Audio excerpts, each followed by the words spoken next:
ఈరోజు అయితే ESCOM engineer south regional power charging station head ఫోన్లో మాట్లాడుతున్నా కదా తనే అనమాట. సో పవర్ కనెక్షన్ సెటప్ అక్కడ నుంచి పవర్ సప్లై అంతా కూడాను మాట్లాడుకుని రావడం జరిగింది. పవర్ ఛార్జింగ్ స్టేషన్ ఎలా ఉంటుంది, ఎలా ఛార్జింగ్ చేస్తారు, నేను స్టార్ట్ చేసిన పవర్ ఛార్జింగ్ స్టేషన్ ఎలా ఉంది మొత్తం అన్ని చూపిస్తాను ఫ్రెండ్స్. దాదాపు 1 అవర్ జర్నీ చేసామండి బెంగళూరు నుంచి ముళ్ళబాగల. ఇప్పుడు రెస్టారెంట్ ఓనర్ దగ్గర మాట్లాడడానికి వెళ్తున్నామండి, అంటే అగ్రిమెంటు అవన్నీ కూడా మాట్లాడడానికి వెళ్తున్నాము. అయితే ఆ రెస్టారెంట్లో అతనికి ఏదో పవర్కి సంబంధించిన ఇష్యూ వచ్చిందంట. సో ఇంజనీర్కి మొత్తం చూపిస్తున్నాడు. ఆ వైట్ షర్ట్ అతనే ఇంజనీర్ అనమాట.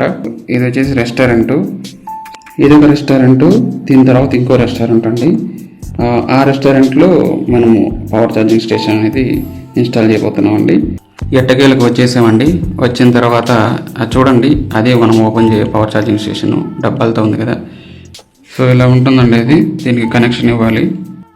సో మేము మళ్ళీ రిటర్న్ వస్తూ ఉంటే మధ్యలో ఛార్జింగ్ తగ్గిందండి కార్కి. అంటే మేము వచ్చింది ఎలక్ట్రిక్ గాడీలు కదా. సో ఆ ఛార్జింగ్ పెట్టుకోవడం కోసం ఈ పవర్ ఛార్జింగ్ స్టేషన్కి వచ్చామండి. ఇది సెపరేట్ పవర్ ఛార్జింగ్ స్టేషన్ అనమాట. సో ఫస్ట్ టైం నేను ఒక పవర్ ఛార్జింగ్ స్టేషన్ని దగ్గర నుంచి చూడడం అనమాట. చూడండి ఫ్రెండ్స్, ఇలా ఉంటుందండి. వీడియో కావాలంటే కింద ఉన్న లింక్ క్లిక్ చేసి చూసేయండి ఫ్రెండ్స్.